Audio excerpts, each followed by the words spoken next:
امروز اساسگزار صلح و وحدت ملی پیشوای ملت پرزیدنت جمهوری تاجیکستان محترم امامعلی رحمان با کادرهایی که در ساحه‌های مقامات حفظی حقوق، پروکراتورای گنرالی، اگنتی نظارت دولتی مالیوی و مبارزه با کروپسیا، سرایست اجرای جزای جنایتی وزارت عدلیه، بانک ملی، وزارت رشد اقتصاد و سودا تعیین گردیدند ملاقات نمودند.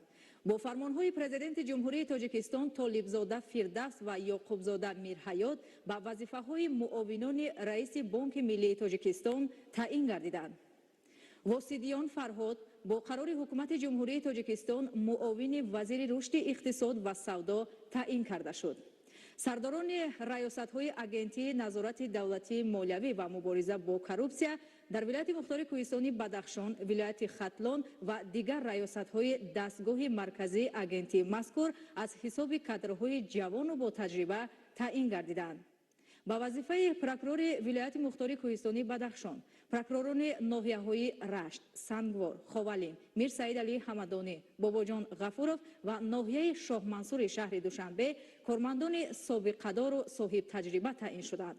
پرزیدنت جمهوری تاجیکستان محترم امامعلی رحمان ضمن صحبت با کادرهای با وظیفه‌های مسئول و راهبری کننده تعیین گردیده از مشکلات و کمبودی و قانون شکنی‌ها در ساختارهای ذکر گردیده یادآور شده برای اصلاح کمبودی‌های جای داشته در سیستم اداره بانکی، بردن نظارت جدی پروکوروری و پیشگیری قانون شکنی‌ها در سمت زمین، راه ندادن به قاچاق مال و محصولات، مبارزه بر ضد جنایت‌های دارای خصوصیت کروپسیونی و دیگر مسائل‌های حل طلب مثال‌های مشخص آورده اجرای حتمی کمبودی‌ها را در مهلت‌های معین طلب نمودند.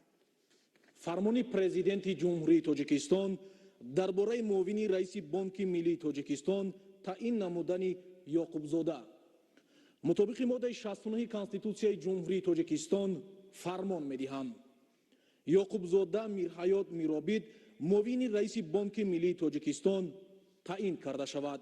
فرمان مذکور برای تصدیق به مجلس نمایندگان مجلس عالی جمهوری تاجیکستان پیشنهاد کرده شود.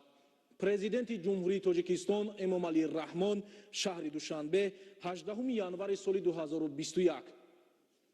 فرمان پرزیدنت جمهوری تاجیکستان درباره معاون رئیس بانک ملی تاجیکستان تعیین نمودن طالبزاده مطابق ماده 69 کنستیتوسیای جمهوری تاجیکستان فرمان می‌دهم طالبزاده فردوس نظریمت معاون رئیس بانک ملی تاجیکستان تعیین کرده شود.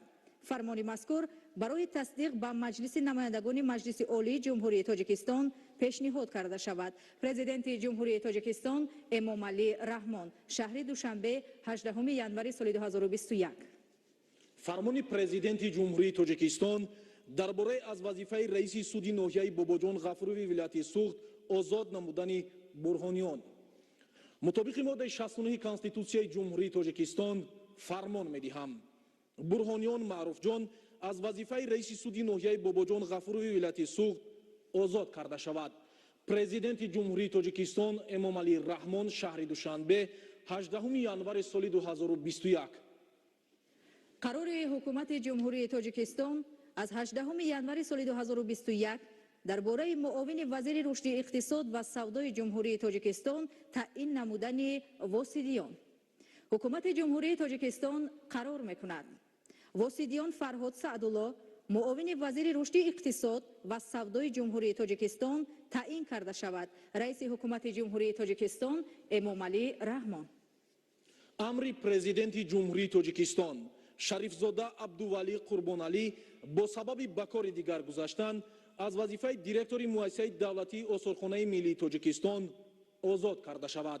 پرزیدنت جمهوری تاجیکستان امامعلی رحمان شهر دوشنبه 18 ینوار سال 2021. امر پرزیدنت جمهوری تاجیکستان عبادالله‌زاده اهل‌دین عبادالله دیرکتور مؤسسه دولتی آثارخانه ملی تاجیکستان تعیین کرده شود. پرزیدنت جمهوری تاجیکستان امامعلی رحمان شهر دوشنبه 18 ینوار سال 2021.